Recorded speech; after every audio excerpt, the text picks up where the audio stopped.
오늘과 다음 주일은 마가복음 1장 말씀으로 이제 은혜를 나누려고 하는데요. 말씀에 마음 좀 여시고 은혜 받는다 생각하고 큰 은혜의 시간 되시기를 바랍니다. 오늘 말씀 생각할 마가복음에 보면 마가가 이렇게 복음을 시작하죠. 1절 말씀에 보면 하나님의 아들 예수 그리스도의 복음의 시작이라고 얘기하면서 복음이란 말을 나옵니다. 하나님의 아들 예수 그리스도의 복음이다. 복음은 하나님의 아들 예수 그리스도가 복음이다 라고 시작합니다. 오늘 보면 14절 말씀에 봐도 요한이 잡힌 후 예수께서 갈릴리에 오셔서 하나님의 복음을 전파하며 라고 얘기하면서 복음이란 말이 나오고요. 이어지는 15절 말씀에 봐도 이르시되 때가 찼고 하나님의 나라가 가까이 왔으니 회개하고 복음을 믿으라 라고 얘기하면서 복음이란 말이 나옵니다. 복음이란 말은 이를 두 번째 주일에 제가 정리를 해드렸습니다. 복음은 예수 그리스도가 죽음으로써 인류를 구원한다는 기쁜 소식이 복음이다라고 말씀드렸습니다.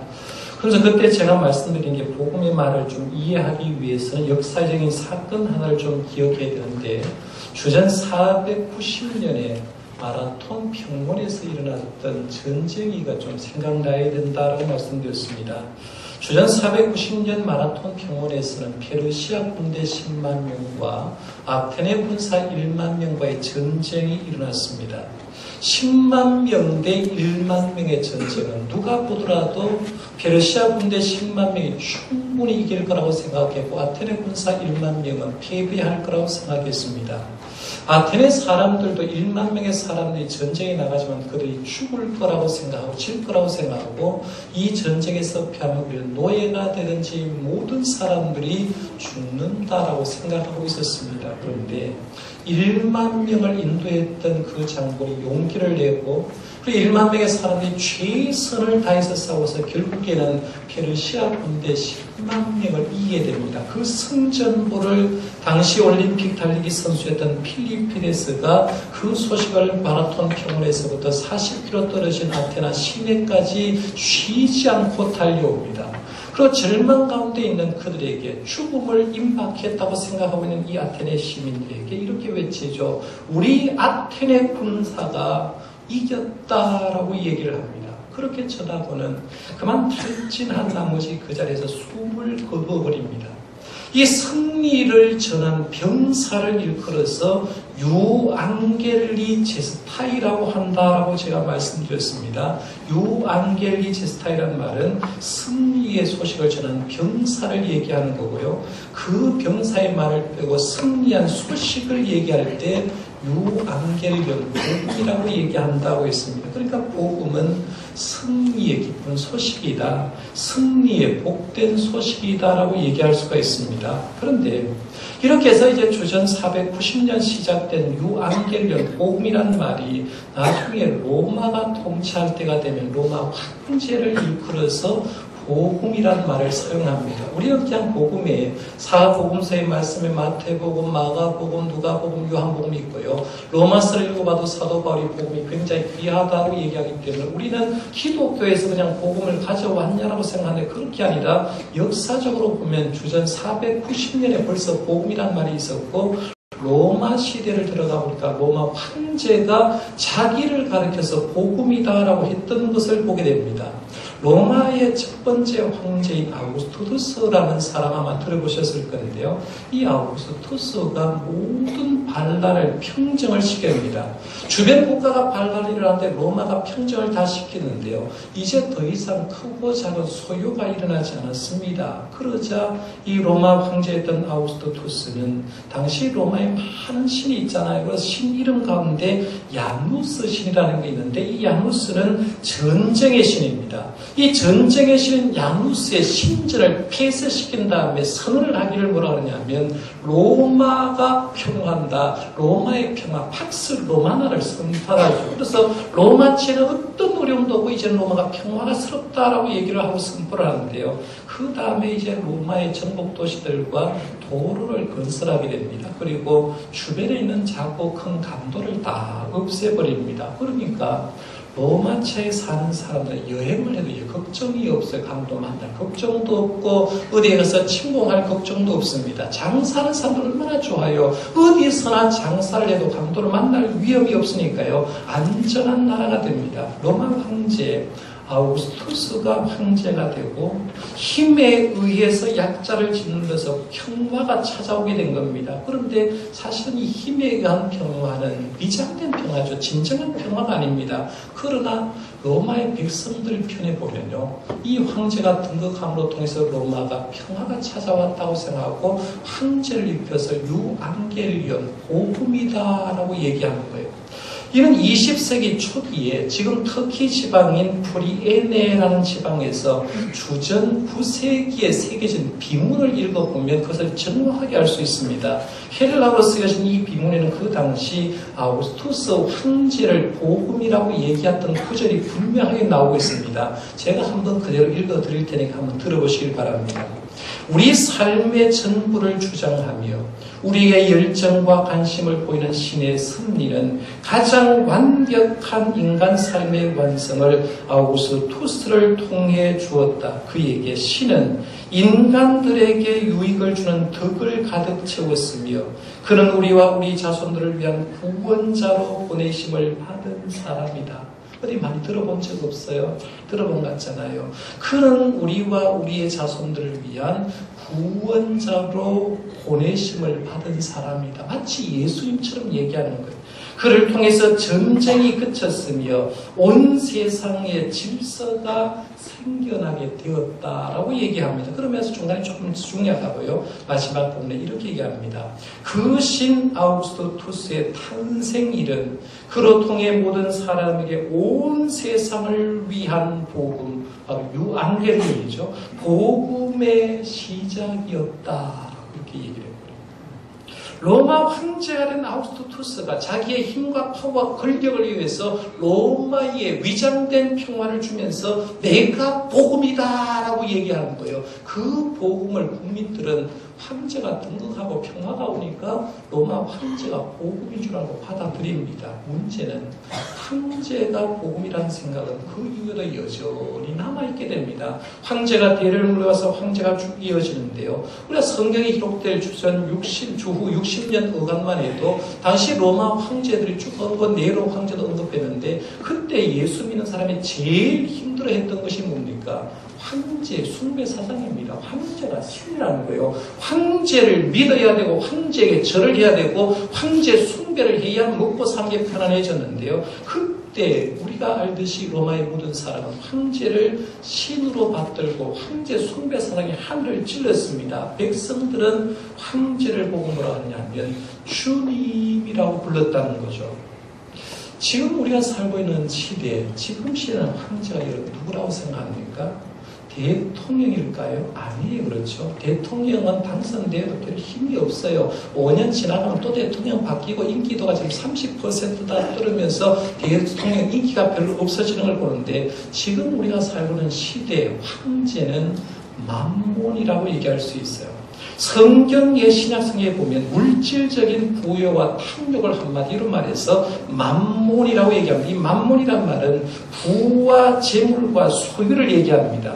지금 우리는 아예 만몬을 얘기하지 않고 만몬신이라고 하죠. 황금 만능주의에 들어가가지고 돈만 있으면 다 된다고 생각합니다. 돈만 있으면 행복하고 돈만 있으면 가정에 평화도 오고 돈만 있으면 모든 문제도 풀 수 있다고 생각하는데요. 지금 시대의 복음은 일반 세상 사람들이나 약간의 기독교인들은 지금 시대의 복음이 뭐냐? 만몬, 돈이다라고 생각하는 사람이 의외로 많이 있습니다. 하여간 로마 황제를 복음으로 생각하고 있었던 그 시대에 사도 바울이 로마 기독교인의 편지를 쓰면서 로마서를 보면 너희들의 황제는 황제가 아니라 복음은 황제가 아니라 예수님이 복음이다 이렇게 지어져. 예수님이야말로 참 복음이라는 거죠. 마가복음 요한도 1장 1절에 보면 하나님의 아들 예수 그리스도의 복음의 시작이라 했어요. 여러분 복음이 뭐냐? 복음은 예수 그리스도라는 거죠. 예수님이 복음이다. 예수님이 복음의 대상이 되는 거죠. 그리고 예수 그리스도의 복음인데 복음인 그리스도시는 한마디로 말하면 능력이다라고 얘기할 수 있어요. 사도행전 3장에 보면 베드로와 요한이 성령 충만을 받고 성전으로 기도하는 장면이 나옵니다. 기도를 할 때 우리가 알듯이 성전 미문에 안전뱅이 한 사람 푹을 하고 있었습니다. 성경 기록에 의하면 나이가 40세쯤 되었다고 합니다. 나이 때부터 안전뱅이로서 성전 미문에 올라가가지고 훅을 하고 살았어요. 그날도 베드로와 요한이 성전으로 기도하는 가운데 훅을 하기 시작해서 동전동양하는 거죠. 눈빛을 줬습니다. 베드로와 요한이 그 길을 올라가다가 훅을 하는 그 사람들을 보고 아마 주머니 뒤졌을 겁니다. 혹시 도와줄 것이 없나 싶어서 주머니 뒤져봤는데 주머니에 돈이 없었습니다. 돈이 없자 베드로가 안전뱅이 이렇게 말합니다. 사도행전 3장 6절에 보면 유명한 말 이렇게 하죠.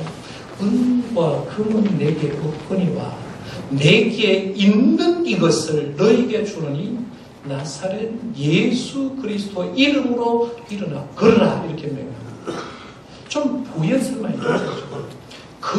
은과 금, 만몬은 없다는 거죠. 만몬은 없다. 만몬은 없지만 내게 진정한 복음을 가지고 있는데 이 진정한 복음 예수 그리스도를 너에게 주겠다. 그래서 예수 그리스도의 이름으로 이 자리에서 일어서라. 명령해버려. 진정한 복음을 전해버리니까 안전뱅이 다리에 발에 힘이 들어가고 발목에 힘이 들어가고 그 자리에 일어섭니다. 일어선 것뿐만 아니라 그가 일어서서 뛰면서 성전 안에 들어가서 하나님께 찬송하고 하나님께 영광 돌리는 장면이 나오는데 우리가 갖고 있는 복음 바로 이거라는 거죠. 여러분 신앙생활 하면서요. 우리 교회 안에 이런 복음의 역사가 일어나기를 바랍니다. 신앙생활에서는 다 주님 전에 올라와서 다시 한번 교정하고 교정해야 될 게 바로 이겁니다. 세상은 만몬을 신으로 섬기고 있습니다. 만몬을 복음으로 받아들이고 있습니다. 여러분 세상 사람들 만나서 보세요. 돈만 있으면 다 된다고 생각하고 돈을 우상화하고 있는 이런 것을 보이는데 이게 자동적으로 우리가 세상에 살다가 하나님의 전에 와서 예배를 하는데 나도 모르게 내 머릿속에도 뭐가 들어가 있느냐 하면 돈만 있으면 다 돼. 돈만 가지고 있으면 다 돼. 라고 생각하고 교회 안에서도 생각하면서 각자의 교회 생활, 교회 학교를 갈 때 어떻게든지 돈만 있으면 되니까 예산도 많이 타내고 싶고요. 돈만 있으면 부서가 부흥할까고 생각하는데 사실은 이럴 때 복음에 대한 분명한 정의를 해야 됩니다. 복음은 만본이 아니라 예수 그리스도다. 예수 그리스도. 복음은 예수 그리스도시고 복음이신 예수 그리스도는 한마디로 말하면 능력이고 예수님을 모신 곳에는 그게 개인의 삶이든 교회 안이든 복음의 능력이 나타나는 줄 믿으시기 바랍니다. 주님 앞에 나오는 이런 역사가 일어납니다. 그래서 교회에 올 때마다 이걸 교정하는 거예요. 오늘 본문에 제가 복음에 대해서 좀 말씀드렸고요. 이게 드디어 예수님이 때가 찼고 복음을 선포하고 복음을 전하게 되는데 예수님이 갈 이 사역을 중심에서 갈 일을 중심에서 복음을 전하고 복음을 믿으라고 할 때에 주님이 혼자 사역하는 것이 아니라 사역하기 전에도 동력자가 있었고 사역을 시작하면서도 주님이 동력자를 뽑고 있는 걸 보게 됩니다. 먼저 오늘 말씀해 보면 예수님의 사역 전에 동력자를 소개합니다. 세례 요한이죠. 오늘 보면 14절 말씀에 보면 시작하는 말을 이렇게 합니다. 요한이 잡힌 후 예수께서 갈릴리에 오셔서 하나님의 복음을 전파하여라고 얘기하고 있는데요. 이 말씀은 그냥 언뜻 생각하고 넘어가면 별 의미 없는 말이 되는데 굉장히 소중한 말이 나오는 거예요. 요한이 잡힌 후부터 예수님께서 드디어 하나님의 복음을 증거하기 시작하셨다라고 얘기하는데요. 여기서 나오는 요한은 세례 요한을 얘기합니다. 세례 요한이 드디어 잡히게 되고 세례 요한의 사역을 하지 못하게 될 때 예수님이 사역을 시작하셨다는 거죠. 본문의 말씀에 나온 세례 요한 어떤 사람인가 여러분은 잘 알 겁니다. 세례 요한은 구약을 마감하는 마지막 선지자였죠. 그렇죠? 구약의 많은 선지자 가운데 마지막 예수님 오실 길을 마지막에 예비하는 마지막 선지자의 사명을 감당했던 사람입니다. 세례 요한은 다른 것은 바라보지 않았고 오직 하나님만 바라봤던 사람입니다. 세례 요한은 죄에 동조하지 않았고 오히려 죄를 경고하고 규탄했던 사람입니다. 한 예를 들면 당시 갈릴리와 베레아 분방화였던 헤롯 안티파스라는 사람이 있는데요. 이 안티파스가 결혼을 하게 되는데 누구를 서로 여기냐면 자기의 동생의 부인을 데리고 와버리는 거죠. 쉽게 말하면 제수씨를 빼앗아가지고 아내를 취해버립니다. 이건 일은 도덕에 어긋난 일을 했습니다. 그러나 왕이 그렇게 하니까 어느 누구도 얘기를 하지 못했을 때 세례요한은 담대하게 얘기합니다. 왕이여 그 일은 잘못한 일입니다. 잘못했다고 규탄을 해버립니다. 세례요한은 이렇게 잘못한 죄에 동조하지 않고 경고하고 규탄했고요. 세례요한은 우리가 알듯이 광야에서 낙타털을 입고 메뚜기와 석천을 먹으면서 예언자의 삶을 삽니다. 세례요한의 삶의 목표는 오직 하나, 주님 오실 길을, 주님이 사역하도록 길을 넣어주는 것, 주님이 사역할 수 있는 길을 준비하는 거였습니다. 후에 결국에는 세례요한은 오늘 말씀에 보면 잡히시게 되겠죠. 헤롯에 잡히게 되고 헤롯에서 목이 달아나서 세상을 떠나버립니다. 하나님의 나라 관점에서, 예수님의 관점에서 세례요한을 보지 못하면 세례요한은 허무하기 그지없는 삶을 살았습니다. 하지만 예수님의 관점에서, 하나님의 나라 관점에서 보면요, 그의 사역은 주님 앞에 긴밀한 동력사역을 하고 있는 거죠. 세례요한의 사역이 없었다고 하면 예수님의 사역은 굉장히 힘들었습니다. 우리 이 신앙생활 하는 분은 이렇게 얘기할 겁니다.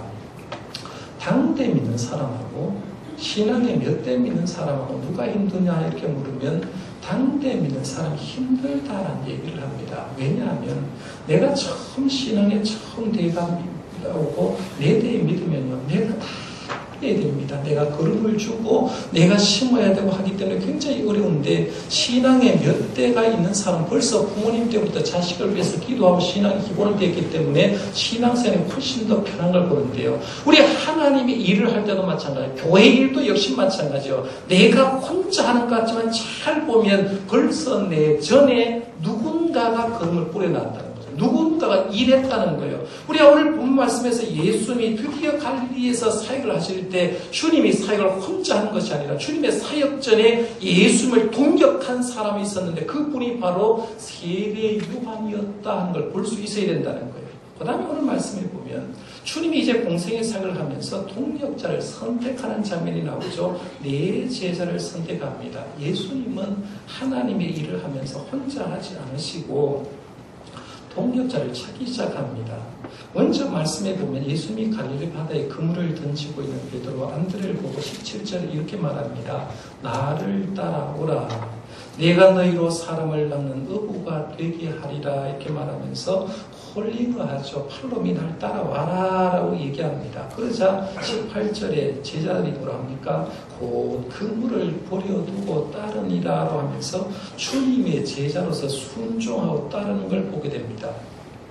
두 제자 베드로와 안드레를 선택한 다음에 바로 옆에 한 10여 미터 있는 곳에 가서 다시 야고보와 요한도 부르는 걸 봅니다.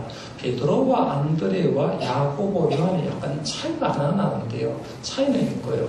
베드로와 안드레 집보다는 야고보와 요한 집이 훨씬 더 부유했다. 차이밖에 안 나요. 부유했다는 걸 어떻게 알 수 있냐면 20절 말씀에 한번 보세요. 곧 부르시니 그 아버지 세베대를 품꾼들과 함께 배에 버려두고 예수를 따라가니라 했죠. 여기 보면 야고보와 요한 집에는 아버지도 있었지만 뭐가 있었다고 했어요? 품꾼들이 있었다. 종이 있었다는 거예요. 그러면 옛날 시골 동네가 종이 있는 집하고 종이 없는 집 차이가 많아요. 부자집은 종이 몇 명 있었어요. 그렇죠? 근데 가난한 집은 자기 식구끼리 일했다는 거죠. 그러니까 예수님 당시에도 지금 여기에 야고보와 요한의 집이 훨씬 더 부유했습니다. 하여간 그 사람을 불렀습니다. 그래서 예수님이 불렀더니만 20절 말씀에 보면 곧 부르시니 그 아버지 세베대를 품꾼들과 함께 배에 버려두고 예수를 따라가니라 했어요. 여기서 보면 우리가 이런 생각합니다. 보통 이런 거죠. 예수를 따라다니면 자기 소유 버려야 되는구나. 집도 떠나야 되는구나. 가족도 떠나야 되는구나. 라고 생각합니다. 그동안 우리가 생각했던 거예요. 그런데 이 말씀에서 여러분이 그 단계를 좀 넘어서 봤으면 좋겠어요. 더 크게 보았으면 좋겠는데 오늘 설교한 제목처럼 주님이 예수님의 동역자다. 주님은 지금 하나님의 일을 하면서 동역자를 원하시고 있구나. 동력자를 부르신다는 개념을 한번 보시라는 거죠. 내가 주님 따라서 무슨 것을 해치고 버려야 주님을 따른다는 이 개념을 조금 더 넘어가서 주님은 사역하면서 동력자를 부르시고 계시는구나라는 개념을 한번 보시라는 거예요. 오늘 교독한 말씀에도 보면 우리는 하나님의 동력자들이요 라고 하는 장면이 나옵니다. 사도 바울이 고린도 교회에게 분쟁이 일어나는 걸 보면서 그 교회 편지를 쓰면서 농사 비유를 했죠. 나는 심었다, 아볼로는 물을 주었다, 하나님은 자라나게 하셨다라고 얘기하면서 오늘 우리들은 하나님의 일을 하는 동력자일 뿐이다라고 얘기하면서 우리가 하나님의 동력자라는 말을 합니다. 우리 성도가 분명히 의식하고 이 대해서 사항이 뭐냐면 하나님은 일하신다는 거죠. 그런데 하나님은 그냥 노는 분이 아니라요. 천지 창조부터 마지막 이 세상까지 하나님은 일하시고 계시는 거예요. 하나님은 일하십니다. 일을 하시는데 문제는 하나님은 일을 하실 때 절대로 혼자서 일하시지 않는다는 거죠. 하나님은 삼위일체 하나님 함께 일하시고요. 하나님은 지금도 교회를 통해서 일하시고 하나님은 지금도 교회에 집체된 성도를 통해서 일하시는 줄 믿으시기 바랍니다. 하나님이 그러니까 언제나 동력자를 찾아요. 그런데 하나님이 찾으신 동력자는 최고의 엘리트를 찾지 않는 걸 보게 됩니다. 최고의 학부 찾지 않았고요. 돈 많은 사람 찾지 않았습니다. 여러분 세상은요. 어떻게든지 엘리트만 찾습니다. 여러분 요즘 회사 한번 가보려고 해보세요. 삼성에 취업했다. 어느 회사에 취업했다. 젊은 청년들 얼마나 똑똑합니까? 얼마나 똑똑한 청년이 굉장히 많은데도 수십 대, 수백 대, 수천 대 일로 들어갑니다. 그러니까 얼리벙벙하면 절대로 취직 못합니다. 똑똑한 사람을 찾는 거죠. 영어도 잘하고 모든 걸 잘하는 사람 찾는 거예요. 그래서 찾아서 그에게 대우를 해주죠. 몇백만 원, 몇천만 원 대우를 해주면서 그 돈 이상을 빼먹으려고 하는 게 세상 아닙니까? 세상 기업은 이윤주기 때문에요. 자기 돈값을 못하면 그대로 퇴출되는 거예요. 퇴출시킬 수밖에 없어요. 그러나 하나님은 일꾼 찾으는데 세상처럼 엘리트 찾지 않다는 거죠. 오늘 본문 말씀에 보면 예수님의 동력자로 선택한 베드로와 안드레, 야고보, 요한 이들이 나중에 예수님의 12제자 가운데 1그룹입니다. 첫 번째 4명에 들어가고요. 그 중에 베드로와 야고보와 요한은 특별한 일이 있을 때 주님께 부름받았던 특별한 주님의 동력자가 됩니다. 그런데 한번 보세요. 그들 많이 배웠냐? 많이 배우지 못했을 겁니다. 그렇죠? 인품은 좋았냐? 인품은 좋았다고 생각해요. 인품 별로 안 좋았어요. 한번 보세요. 베드로 성격 급하고 활동적이었죠. 실수 굉장히 많은 사람이 베드로였습니다. 야고보와 요한은 예수님과 사역하면서 별명을 예수님이 붙여줬는데 뭐라고 붙여줬어요? 천둥의 아들, 우울의 아들이라고 붙여줬어요. 얼마나 성격이 급했으면 욕심도 얼마나 많았습니까? 나중에 주님의 사역 말 갈릴리 예루살렘 올라가는데 주님의 좌우편에 앉고 싶어 할 정도로 욕심도 굉장히 많았습니다. 성격도 급했고 욕심도 많았어요. 그런데 그런 부족한 사람을 주님 부르셔서 처음부터 일시킨 게 아니라 뭐 했어요? 3년 동안 훈련시켰습니다. 훈련시키고 훈련받고 나서 나중에 성령 받으니까 그 사람들의 상황이 달라졌습니다. 성령 받은 베드로 놀라운 능력의 소유자가 되었죠. 사도행전 말씀에 보면 베드로의 그림자라도 입혀지기 위해서 병자들이 길바닥에 나오는 걸 봅니다. 성령 받고 하나님의 종이 되니까 베드로 통해서 놀라운 일이 일어났고요. 야고보는 복음을 위해서 사역하다가 최초한 순교자, 첫 번째 순교자가 되고 요한 사도는 12사도 중에 유일하게 자연 수명을 노리면서 요한 1, 2, 3서 요한계시록을 기록한 주의 종이 되고 사랑의 사도란 이름을 얻게 되는 걸 봅니다. 무엇을 말하냐면 예수님이 복음을 위해서 동력자가 필요해서 불렀을 때 내가 아무리 부족한 종일지라도 하고 따라가면 훈련은 주님께서 시켜주시고 주님이 훈련시킨 다음에 성령을 주시면 우리로 통해서도 역사가 일어나는 줄 믿으시기 바랍니다. 우리에게 오늘 필요한 것도요. 내가 어떤 주님을 위해서 차격 갖추는 게 아니에요. 내 의식입니다. 내가 누구냐? 주님은 지금도 주님의 동력자를 찾고 계신다. 그래서 동력자의 삶을 살아가는 게 필요합니다. 오늘 본문 말씀에 보면서 깊이 없이 보면 이런 겁니다. 나도 사람 낚는 어부가 되게 하기 위해서 집도 버리고 회사도 버리고 잘 다니던 회사, 열심히 다니던 회사도 버리고 신학교에 가서 주의 종이 되어야 주의 종이 되고 사람 낚는 어부가 되는 줄 알고 이 말씀 그동안 받아들였습니다. 제발 부탁하는데요. 우리 교회 40대, 50대 회사 다니는 사람들 이런 일 안 했으면 좋겠어요. 회사 그냥 열심히 다니고 정년운대 했으면 좋겠어요. 지난 주간 읽은 책 가운데 수도원에 간 CEO라는 책 가운데 한 구절을 제가 마음에 드는 구절이 있어서 소개합니다. 우리 모두가 목회자가 되는 것은 불필요한 일이요 심지어 권장할 만한 일도 아니다. 제가 늘 생각했던 말. 우리 모두가 목회자가 되는 것은 불필요한 일이요 심지어 권장할 만한 일도 아니라 공감했습니다. 지금 여러분 한국교회는요 신학교 10년 딱 문 닫아도 아무 이상 없습니다. 왜? 지금까지 배출된 목회자만 해도요 충분하게 돌아갑니다. 신학교 지금 문 닫아서 10년 동안 문 닫아도 별 걱정 없으니까요. 여러분이 이 말씀을 보면서 내가 하나님 앞에 부름받은 사람 낚는 어부 되기 위해서 직업 팽개치고 사업 팽개치고 목회자 되라는 음성으로 듣지 말고 더 크게 좀 보자는 거예요. 내 삶의 자리에서 주님이 동력자를 뽑는구나. 주님이 나를 동력자를 뽑으시는구나 라고 생각하는 거예요. 예수님의 그런 동력자가 되면 어떤 일을 하면 됩니까? 라고 얘기할 겁니다. 제가 세 사람의 예를 한번 들어볼게요. 세 사람의 예를 들어보면서 동력이라면 이렇게 할 수 있구나 라고 한번 들어봤으면 좋겠는데요. 첫 번째 사람은 윌리엄 콜게이트라는 사람입니다. 세계적인 치약 사업가로 크게 알려진 사람이죠. 아마 콜게이트 하면 아실 겁니다. 그가 18살 때 성인식을 치르게 됐습니다. 성인식을 치르고 나서 마을에 가장 연로한 노인을 찾아가서 자문을 구합니다. 오늘부터 저는 성인 되었습니다. 인생을 어떻게 살아야 하는지 충고를 좀 해주십시오 라고 물었어요. 노인이 콜게이트에 이렇게 묻습니다.